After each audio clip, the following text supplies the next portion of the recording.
What is up, everybody? Welcome to episode 85. My name's Alex, and as always, I am with Andrew and Ali. Make sure you are following us on Apple Podcast, Spotify, dropping us a follow on YouTube right now where this is currently live streaming. And also make sure you follow us on our most engaged platform, Instagram at winging.it.pod.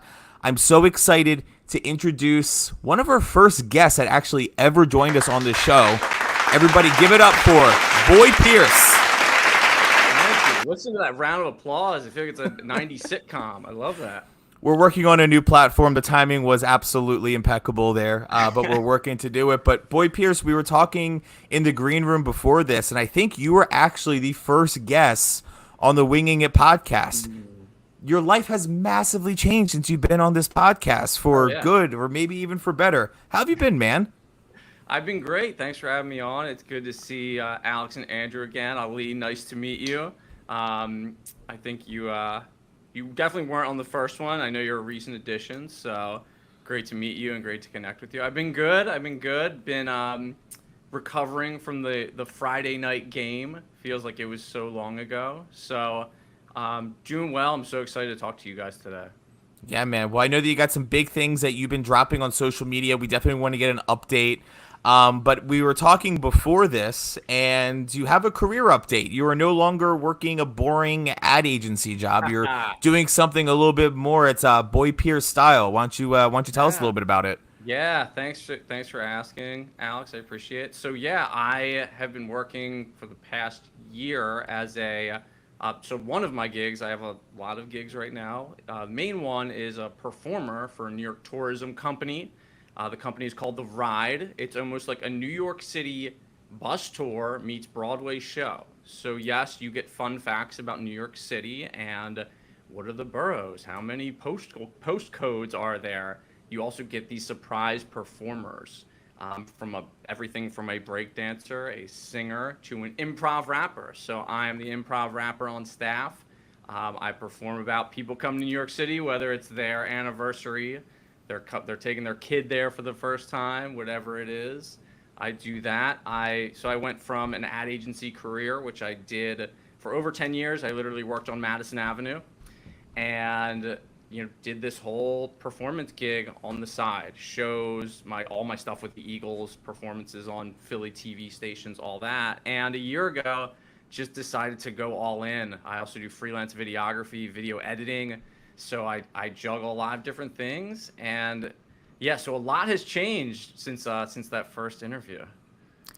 Boy Pierce, I don't know, maybe it's because you're a fellow musician, and knowing that we were having you on the show, but I felt inspired to do something musically myself. And in the spirit of it being episode 85, maybe, just maybe, you can take me with you on some of your journeys. Because I have a little song that I'd like to sing. Wow. Yes. This is unrehearsed. All right, here we go. Saquon and Quinion, who the hell is Zach Baum? There was AJ, Devontae, a tush-push failed without Kelsey. Last season, implosion, but now we're using motion. The field was a slip and slide. It's time for episode 85. Let's go.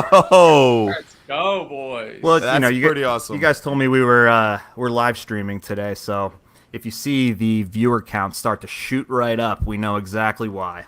Well, I see it. I'm watching it right now. I see it. It's in the data. Oh, yeah. I see. We have a few viewers looking at that. Congratulations. It may be bowling for soup. That's an interesting one. Are they bowling? Are they bowling to get soup, like in rewards for soup, or are they representing soup amidst their bowling? That is one. That's a mystery since the beginning of time, Alex, and I don't know. I feel like they are bowling to earn soup. I don't know. I don't think they're representing Bowling soup. for soup. I think Interesting. But also bowling, they could just be holding a bowl, asking for the soup to be filled into the bowl, not actually physically throwing. Yeah, sounds like Or something you would do in ball. England. Like you're holding, like, bowling, please. Bowling. I'm bowling. I want Or, some more. or a super metaphor for something else. Bowling for... No, let's not take that here. It's a family show. Boy Pierce. Bowling for Super Bowls, Super Bowl. That's what we're bowling for. All right. Let's quickly touch on the game. Boy Pierce, you mentioned the game on Friday night and how you basically are still having some nightmares, it looks like, from some of those issues that we had early on. But I want to get your take on what happened in that game. What are some of the things that the Eagles need to focus on moving forward? Sure. Yeah, first and foremost, I would say it was very great and almost relieving to walk away with a win, a close win, a comeback win after the debacle of last year. I mean, that alone, I'm sure all Eagles fans are just thrilled to see. Hey, we also got out without a gang fight, right? And I think the usual suspects looked great. Lane looked great. Reed, obviously, some very promising things on the defensive front. I loved seeing the rookie cornerback, Mitchell, get out there. That was another concern coming from last year. It's great to have him and CJ, GJ. It seems like they're on the same page and communicating. And obviously, just like Andrew's soon-to-be hit song, Zach Bond. It was so fun watching him. I think that was a standout. One thing I think is pretty obvious is just the turnover concern on the Hurts front, and I would love to see him running again. I don't know if he's just a full-time pocket guy now. I'd love to see that running Hurts. So yeah, those are just some initial observations from Friday. To the point. I will say, Jalen Hurts, he did run the ball 13 times. It wasn't for, a ton of yardage. I think he ended with, 33 yards. So not great yards per carry. He did have a couple big runs in the fourth quarter, but, 13 carries is still, that's still utilizing his legs into the game plan. So we'll see. No, I totally agree. I think there's an element for me that, kind of, I'm thinking, hey guys, it's week one. It's a new offense. It's a new defense. Let's just take a deep breath. Didn't start off too great. It was shades of last year. Jalen Hurts staring down AJ Brown and just throwing a god awful pass. Like, dude, what were you thinking? A couple of times in the game, but then as Andrew said in his tune that is like literally stuck in my head right now. It's an original. We saw a ton of motion. I think you know what? I would be, if I were a betting man, I would be willing to place a bet that we probably saw more motion in Friday night's game than we did the entire 2023 season. And every single time we ran a motion play, Jalen Hurts was on the money, on target, doing something positive with the football. I'm still a little weary about the defense coming out of yesterday's game, or on Friday's game. We let up a lot of passing plays. Jaden Reed pretty much like ran all over our secondary. But for the most part, we did keep Brandon Jacobs pretty much in check. But again, it's week one. It's still a long season. You can't really judge a team based on their week one performance, but so far what I saw are a lot of things that I wanted to see fixed last year, but at the same time, some of the things that, really upset us and frustrated us last year also showed their face, and I wasn't too happy about that. That's actually a good segue. Hold on, Drew. I actually have a stat to validate something that Ali said. According to Next Gen Stats, when Jalen Hurts had a play with pre-snap motion, he was 15 for 21, 212 yards, 10 yards per attempt, and 2 touchdowns. Without motion, which is what we saw most of last year, is 5 for 13, 66 yards, 5 yards per attempt, 0 touchdowns, and 2 interceptions. Kellen Moore used motion at a 66% rate, the highest mark since 2020, and well above their 35% rate in 2023. That's exactly what we wanted. It is like the number one thing that we wanted was a little bit of misdirection. Saquon just looks so good in black. It was an absolutely incredible game. The only thing is, and our buddy Vince said this in the group chat, and it's just something that's kind of stuck with me, is Jalen doesn't need to be MVP. He doesn't need to play hero ball. And you said it last week really well, Ali. He has all the weapons he needs around him, and Friday night was testament to that. He has everything that he needs. I know that there is going to be a little bit of criticism about that interception that he threw in the end zone because A.J. Brown was waving his arms, but people don't remember the 2 plays before that where he almost threw 2 interceptions before that play. He needs to get his head out of his ass.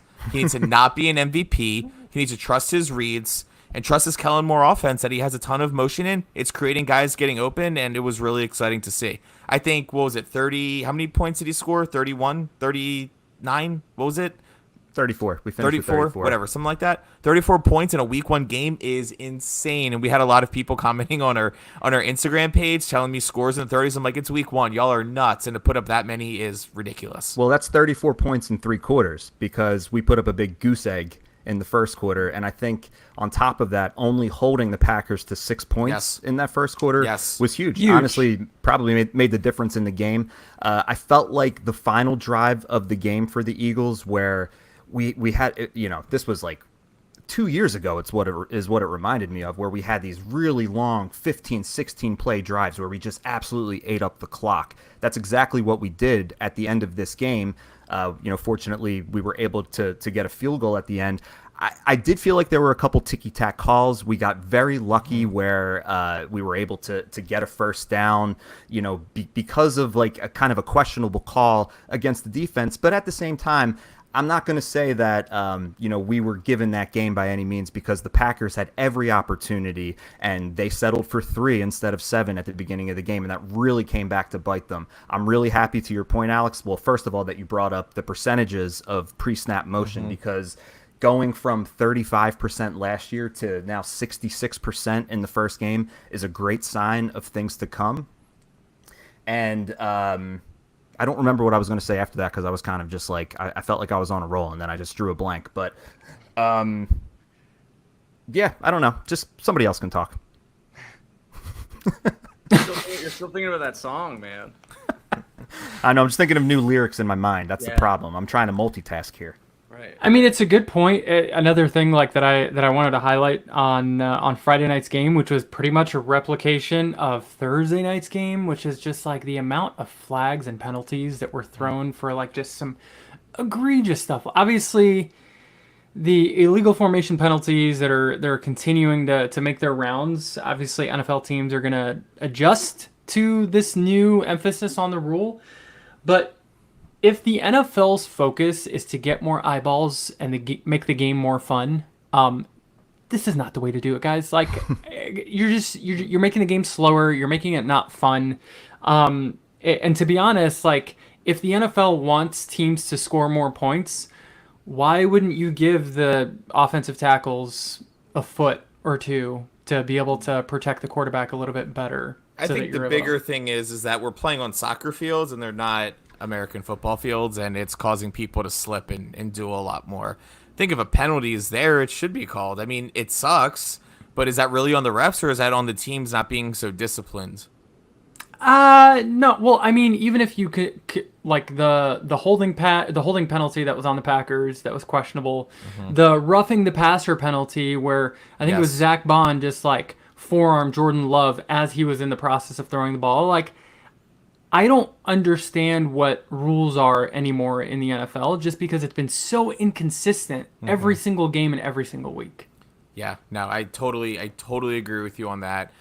Speaking of Bond, what an incredible performance. How many solo tackles did he have that game? Wasn't it something ridiculous like 10 or 15? Well, he had 11 solo, but 15 total. Solo tackles and 15 tackles. And, that is somebody that Vic Fangio was advocating he needs to come to Philly. Hey, if that's the type of dude that we have here running that defense, I can't think of one guy in Philly that Sean Desai was like, oh, yeah, we need to get him here and watch a difference maker. What an incredible and stellar performance. And he had 2 sacks, and we needed somebody to record sacks because Bryce Huff didn't show too much. Nolan Smith is still a major question mark. It didn't seem like Brandon Graham is old, and he played more snaps than Bryce Huff, which does concern me just a little bit. Now, they both played a whole lot more snaps than Hassan Reddick did because Hassan Reddick is holding out, so luckily we don't have to deal with that headache.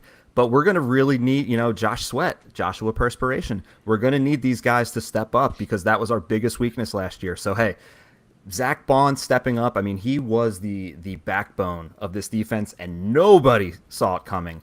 Ali, you in particular, I know how much you just crave for somebody to play the linebacker position well, and let's hope that we found a diamond in the rough here.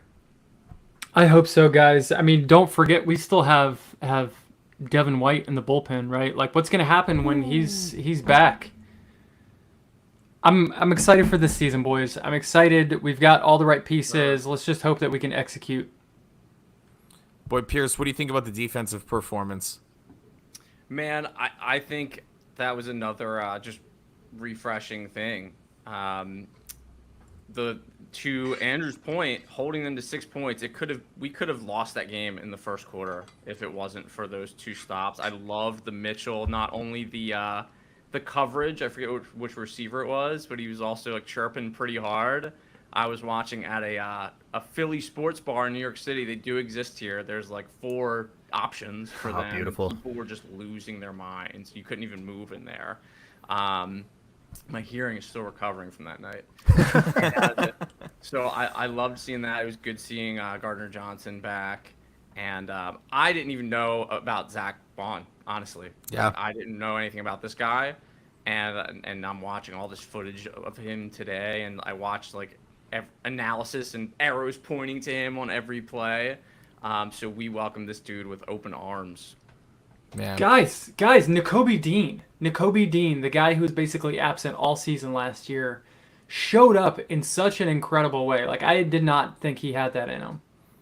Yeah, We've been it's waiting awesome. for it, Ali. It's We've been awesome. waiting so long, and it's all things point to Nakobe Dean starting over Devin White. So hopefully this is the year that he takes that major step forward, and to have Devin White as somebody you can just kind of intermix in, it's nice to have a little bit of stability at linebacker. But let's not forget that they also put 29 points on the Eagles. So let's also not forget. I get it, but we do that every week. We're not going to win. I agree with you, Good team, Alex. though. But this is 29 points on a field that was reminiscent of the Super Bowl against the Chiefs, where nobody could gain any traction whatsoever.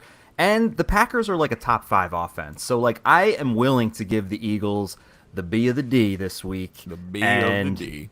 You know, when we host or no, we're going to Atlanta. We're away No, next week. it's going to be home. So We're home again. Let's So- actually, Yeah. Yeah, so let's actually talk about that. And this is the whole reason why we wanted to invite Boyd Pierce onto the show, besides the fact that he's just a stellar individual. But the song that opens up this episode is a song that Boyd Pierce won right after Nick Foles won us the first Super Bowl ever in Philadelphia history. And he wrote a song spectacularly titled Nick Foles. And what it does is it's an actual like autobiography. It's to a catchy beat. It talks about his life through football.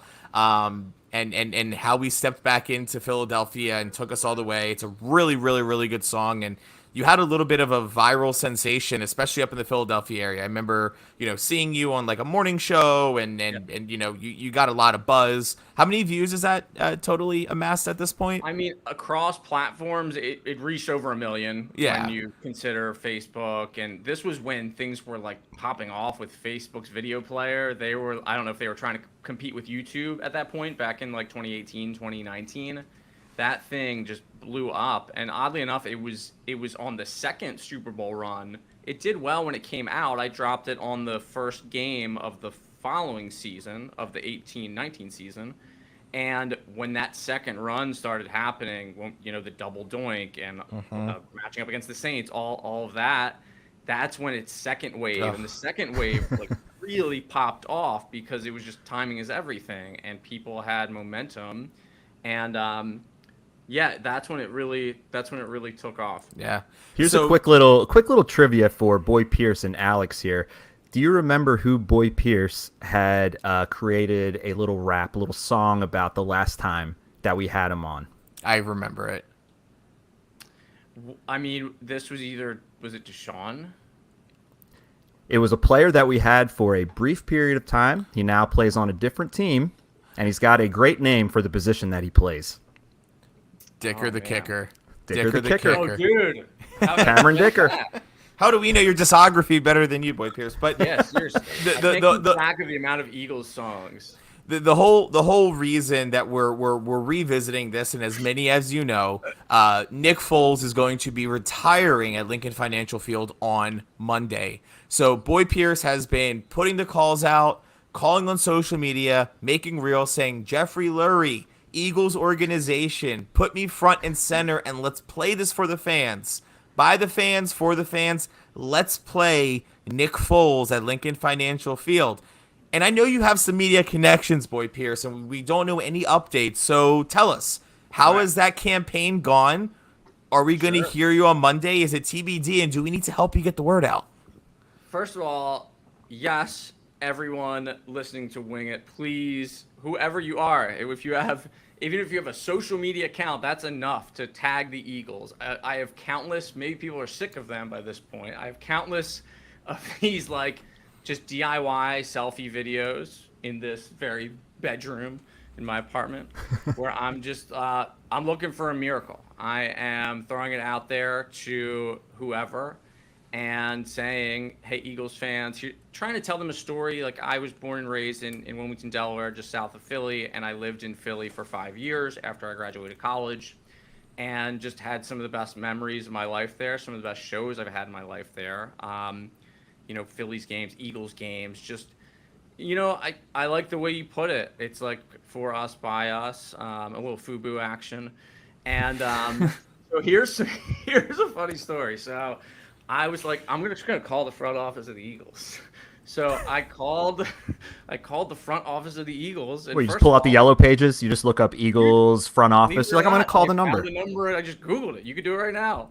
And I just called, and a human being answers. This sounds like a young man. Answered the phone. He's Philadelphia Eagles front office, and I'm just like, whoa, wait, what? And so I'm just like, hey, this is gonna sound a little crazy or a little different. I'm just trying to phrase this, and I just gave him a little elevator pitch. I just said, hey, I'm born and raised Eagles fan, and I made this, fairly popular song about quarterback Nick Foles, and I'm wondering if you can direct me to someone who I could speak to about this song potentially being played at the Link for his retirement game, the 16th, at some point during the game. I don't care if it's when people are using the restroom between quarters. No, I didn't say that part. And he was kind enough to give me an email address to someone from community relations. So I've been cold calling, I've been cold emailing so many people. Maybe I'm even blocked at this point from the Eagles email address. Who knows? Cold calling, cold emailing, and just trying every avenue. The other avenues I'm going on, I have a contact at the Phillies, so I'm in touch with her to try to get the right person. NBC, so my Jalen Hurts song and my playoff time song from a few years back was covered by them, so I'm in contact with their content producer who works a lot with the Eagles. And then a few hours ago, the Eagles marketing team wrote back to me and said, hey, we've received this, we've distributed this, and if there's any interest, we'll be in touch. So who knows? There's irons in the fire. That's all I got to say. So we're counting down here. There's not many days left. Not only is it Foles' retirement game, it's Monday Night Football, so Kelsey will be in the house. Like, is the Link going to survive this night? Is Foles' retirement and Kelsey commentating on the field? So that's where it is. So let's hope the universe comes through. It would be unreal. Yeah. So there's the call. There's the call to action. Winging It podcast. Let's get Boy Pierce's song played into the Link. We're gonna clip this. We're gonna share it. We'll invite you as a collaborator and help get the word out. Hey, let's put another iron in the fire. What do you say, boys? We're just a grassroots group, just trying to just help our friend spread his wings and have his wonderful song played. It's like you can't get anything done without making some sort of effort, and it feels like you are doing everything possible. You're making the calls. This is basically a full-time job just to get the exposure you're looking for here. So knowing how much work you've put into this, I'd be honored to do whatever I can. Yeah. Thank you. And Boy Pierce, there's not much I can do for Minnesota. I'll start calling the Minnesota Vikings to see if they can They're so nice. Like, they probably couldn't tell you no. They might have been like, oh, okay, It's like, that's hey, fine. hey guys, do you remember Nick Foles, the guy who beat you in the NFC Championship game, so that he could go to the Super Bowl and win in your stadium? Can you help me? Well, okay then. Okay, if you say so. They are really nice here. I'm not gonna lie, they're really nice. Oh man, that's really cool. Well, I hope that we're able to help you out. I know you're working on a new song. Let's get to that near the end of the episode. But let's talk a little bit about the Monday night game that's upcoming, some analysis and what it looks like. So it looks like right now the Philadelphia Eagles open as a 6.5-point favorite. It seems high, but honestly, when you realize that it's primetime Kirk Cousins in just a black and red uniform, it tracks. It tracks about right. It really does. Funny enough, and he's probably going to be tuning into a live stream. I'm bringing a Falcons fan to the game with me. So, Fran, if you're out there, here's your moment. But just know that he is so afraid that he bought a Randall Cunningham jersey just for the occasion. He's like, well, no, I'm a Falcons fan, but I like Randall Cunningham. So there's your roast to your Fran. But Smart man. it is a smart man. He's got a family. It's a weighted decision. It's a business decision. He's got to do what he's got to do. I am excited to take him and watch him get his team's ass kicked at the link, though. Now, if you're Fran, doesn't it seem like the better move would be like he can wear an Atlanta Falcons jersey, just wear a player that used to play also for the Eagles. Like if he wore a Michael Vick Falcons jersey, nobody would give him trouble. That's actually a phenomenal point. Who else? Are there any other notable Falcons that played for the Eagles? Wasn't Julio Jones? Julio Jones. Duh. Did he go from the Falcons to the Eagles for that 1 year for last year? Did Mac Hollins play a short stint in Atlanta? I know he played for. He did. He did. So That's- Mac Yeah, but Hollins. at least Julio had a jersey like made. At a Hey, point. I we don't had a think Mac Hol- Hollins. We had a Mac Hollins Eagles jersey. All right, Andrew. Did we really? I have. Yeah, my wife has one because she thought he was cute. But we did have a Mac Hollins jersey. So get out of here. One of very few. That's amazing. Yeah, but let's actually think about the game. Boyd Pierce, where are you gonna be watching the game from? What do you think of your analysis? What do you think is gonna happen? Then maybe hit us the score prediction. Zacchaeus. I just thought of another one. Zacchaeus. Yep, that's a good one. Okay, so this one I'll be taking a train back from Delaware to New York that day, performing during the day, and then I think I'm going to be zonked that night, and I'm going to probably watch from home on that night. Unless, hey, I'm holding on hope they invite me to the stadium. Let's go. Yes, dude, maybe I I'll would be with the you. loudest person in there. Be like, we gotta. Like, if he was Yeah. down there. So I'm feeling, and I hate to say this as an Eagles fan, I'm feeling overly confident about this game, about the Monday Night Football game. a bad I place hope to that be. tailgating guy who shows up at 6 a.m. and is the first person in the stadium. I'm sure you've seen him all the viral hits. He's got his what's the line? He's got his coffee. He's got his his pizza. I don't know what it is. I hope you know what I'm talking about. This one fan who shows up at like 6 a.m. for prime time. Yeah, I've seen him. Yeah. So I am I'm thinking a 28-10 Eagles victory in this one. I think we go hard. I think we come out hard. I think each of our receivers is going to get a TD. Those guys, and those two got every reception. Well, Saquon, but as wide receivers, got every reception in that first game against Green Bay. So I'm going hard on a comfortable Eagles win. As difficult as that is to say. Yeah, Ali, what do you think? What do you think about the game? What's your analysis on it? So the Atlanta Falcons actually gave up 18 points to Justin Fields last week. Justin Fields. He still has a job. He still has a job. Ali, let's. So bad. The Pittsburgh Steelers won that game, but they kicked 6 field goals. They didn't. So They did kick 6 You can field give goals. Justin Fields a little bit of credit, I suppose, for maybe getting them in field goal kicking territory. But Justin Fields didn't score any of those touchdowns. No. They didn't have any. You're absolutely right. I don't. It's so difficult. It's so difficult with 1 week in to really have a valid sort of stat-based analysis other than I don't trust Kirk Cousins on Monday Night Football. I don't trust Kirk Cousins in a new uniform because he's still probably learning the offense. And to be honest, like the Atlanta Falcons defense is pretty trash. If that's my professional analytical assessment, my Olylytics, if you will, is that the Atlanta Falcons have a trash defense. I'm predicting the Eagles score 54 points this game. Oh my And- goodness.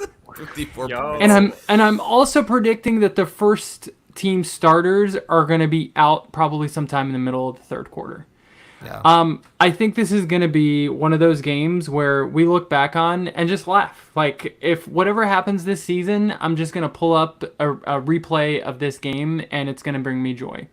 I'm predicting that the Eagles score 54 points, and the Falcons are going to score 21 points, a majority of which are going to come in garbage time. 54-21 is my score prediction. All right, Andrew, hit us with it. That is juicy, Ali. I was surprised to see that Kirk Cousins actually has a winning record lifetime against the Eagles. I would not have thought that, especially because Washington has never really been all that good, and I feel like we've had pretty great success against the Vikings. But as I looked, I was at that game. I was at the game in Minnesota when the Eagles, when Carson Wentz came to Minnesota and the Vikings won. well, that means you just weren't cheering hard enough or something. No, I don't know. I can't. There was a lot of Eagles fans that game. Anyway, sorry. Keep going. Phew. Carson Wentz, Wentz is going to Wentz. So, yeah, Kirk Cousins is 6-5 career against the Eagles. Now, I don't think that means anything going into Monday night. I think you made a good point. I think it is there is time. Like, not only is every team still going through an adjustment period right now, there is ugly football across the league because literally the first month of the year might as well just be preseason because most of these guys haven't sniffed the field other than just little training camp exercises. And the speed of the game is completely different when you're playing the real thing. So there's an extra layer of kind of getting used to things with Kirk Cousins' situation. I think the Falcons do have a fun offense. Like Bijan Robinson is a stud. I know he didn't play great week one, but there's no doubt in my mind that he's a really good player. Drake London has never really had a shot because who's been the Falcons quarterback the last 2 years? Desmond Ridder and Marcus Mariota. That's probably... Oh, we got someone going. Let's go. Let's go Falcons. I know exactly who that is. I could take two guesses. So, they've had the worst quarterbacks over the last few seasons, and I think Kyle Pitts is still 24 years old. Like, people have given up on him, but he scored a touchdown week one. I still think he has plenty of talent. So it's not going to be an easy matchup for the defense. However, I do think the Packers' offense is still better than the Falcons. Jordan Love is a better quarterback. He can avoid pressure better. So I think this is a good opportunity for us to get some sacks. I need to see some of these edge rushers make some plays. We got to really get after the quarterback. And I think if we can get off to an early lead, that'll just make it even easier for us. Like make the Falcons one-dimensional. So I can see this being I'm going to go 31-13. I like the Eagles. I really need to see the Eagles win by more than one possession. Like, even week one kind of reminded me of last year it's like we never blew a team out. Every week was just like we won by somewhere within a possession. So I'd love to see us get a double-digit victory at home against a team that we are better than. Yeah, Kirk Cousins last week just was not very good. He was 16 for 26, 155 yards. It's not really good. I'm looking at their stat sheet right now, and the only person on the entire roster that makes me somewhat is Bijan Robinson. That's the only person that I look on the roster and I'm like, he could be a threat to us. But these last two seasons, we've been fine against stopping the run. I mean, we've been fine against stopping Derrick Henry. We've been good at stopping, that Dallas has always had a historically good running core. Thinking of just some other opportunity, but I can't think of any major games where people broke really big against us. So really the key to winning the game is letting our DBs eat, stopping the run. What do you got? Ray McLeod, Kyle Pitts. Oh, Bijan's one of their top receivers too. Darnell Mooney, nice pickup, but he's Darnell Mooney. We'll Drake London is, his sophomore year, he's looking okay, but and then you got the coolest kicker, Younghoe Koo. My sister's favorite player. Drafts him on fantasy. Well, the only. Yeah, I mean, there's nothing to be worried about here. So I kind of agree with everybody. I think we're going to get to Kirk an awful lot. I have zero concerns about this game. It's going to be just a fun night. Fun Monday night in Philadelphia, watching a spank a football team, and it's going to be loud. Kelsey's going to be in the house. Nick Foles is going to retire, and I'm speaking into existence, into the universe. Boy Pierce, we're going to get your song played. I say the Eagles win this convincingly, 30-10. What do you say? Cool. So as we're wrapping up today's episode, Boy Pierce, I know you're working on a few new songs. What are some projects? What are some things that you're working on? What are some ways that we can plug you and kind of help get the word out? Yeah, for sure. Yeah, anyone watching, listening can follow. I'd say Instagram is the best channel to follow, at Boy Pierce Music, BoyPierce Music. And the song that I'm working on that will be out either this month or very early October. It's a little Cowboys diss track. Oh, okay. Yeah. So I'm not giving away any lyrics or anything, but the title is "Haven't Won Since 1996," and I'm pretty close. I recorded the whole thing between yesterday and today. I produced the whole thing. I have a Zoom with a frequent collaborator tomorrow morning, Dan Latito. Shout out to you, bro. Super talented musician. We collaborate over Zoom very often, once a week at least, and gonna kind of share the progress of the actual meat of the instrumentation that I've been working on. So it's very close. It could be done as early as tomorrow, but then you gotta distribute it and all that fun stuff. So I'm pumped for this one because the negative, unfortunately, as you guys know, negative themed posts and content perform the best. I mean, look at the news. If it bleeds, it leads, they say in journalism. So yeah, they say good evening, and then a whole bunch of reasons why it's not. It's like, oh, okay, well, this Right. is an awful reason to turn in. So I had a few years ago, I went to the tailgate and performed at the 4th and John tailgate, and I did, the standard rapper thing of when I say Dallas, you say sucks, and I did that, and the thing hit like 800,000 views on TikTok, and it's just flooded with Dallas comments. So, not that this fueled the idea, I thought this was a fun concept, just because it's like you see all the memes about, oh, last time Dallas was good, Rachel and whatever, like some friend storyline was happening. Yeah. All that stuff. So it's in that vein. It's in that, kind of comedy vein, and I'm very excited for it. So that's the next thing that you'll hear from me. So I would say check out, and then throughout the season, it's fun because it organically happens. Like I get to watch my favorite team, and then I get to do my favorite thing, which is write and perform songs. So it's like the best Awesome, of both man. worlds. So yeah, check it out. I love, all things Philly sports, not just the Eagles. We got exciting times for the Phillies. October's coming up. So I've done some Phillies content as well. So, yeah, and then random stuff about the 90s, whether it's Seinfeld or The Simpsons. That's kind of my era where I grew up. So I like to pay homage to things like that as well. Cool. That's awesome, man. If you write a song called Go ahead, Topanga, Andrew. you should write a song Oh, called yeah. Topanga. Dude, I All right, maybe so need to get you on guitar on that song. Please. That's why I brought it with me. I'm literally auditioning so I can just partner with you somehow. Hey, do the New York traveling show. Do that with him. Go up there and just spend your days performing in the streets, Andrew. Dude, I actually have like a big, like when you brought that up, I actually meant to ask you, like, do you feel like you need to like hide your Eagles fandom, or is that something that's like so much of like a big part of your identity that you kind of want people to know that you're not a New York fan? Yeah, I used to overthink it. Like I used Bryce. to be concerned about wearing a Phillies jersey to Citi Field for the Mets game. So I'm going. The Phillies are in town next week. I'll be there on the 19th and the 20th at Citi Field, proudly wearing my Bryce Harper jersey. So it used to be something that like I thought about, but it's no comparison to the opposite, to wearing Giants or Cowboys at the link. Like it's no comparison. I walk around with my Eagles jersey. This is funny. I put this in my story last weekend. I got 4 Go Birds just on my quick trip to the grocery store 5 blocks away and back. Like Hell that yeah. is in New York City, in the heart of New York City. So it's and no like, hey, F you, like wrong city, bro.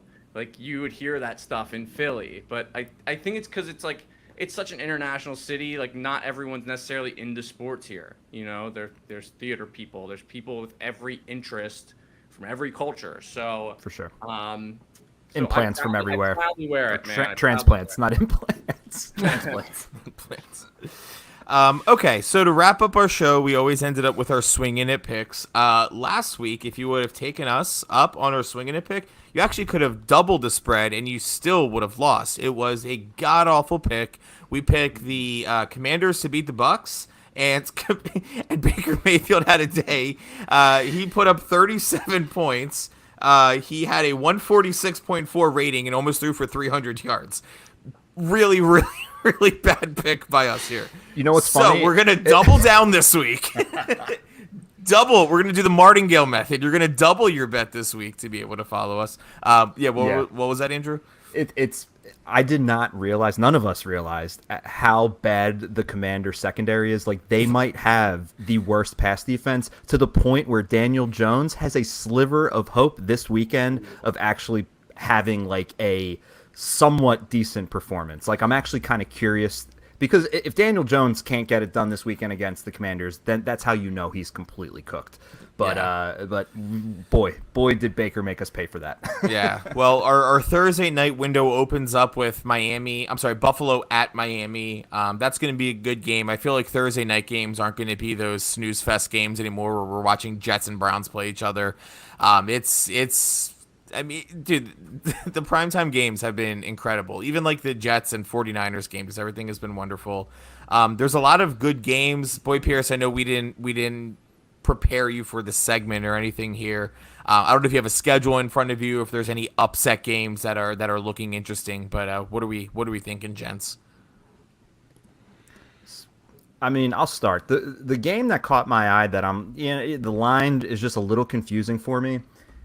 The Cincinnati Bengals just lost to the New England Patriots, one of the worst teams in the NFL. And the Chiefs just beat one of the best teams in the NFL, the Baltimore Ravens.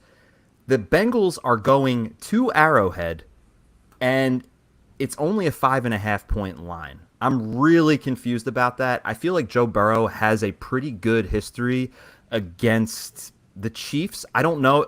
It's going to depend on if their receivers are actually healthy, because I know T. Higgins didn't play last week, and Jamar Chase was kind of holding out or holding in or whatever.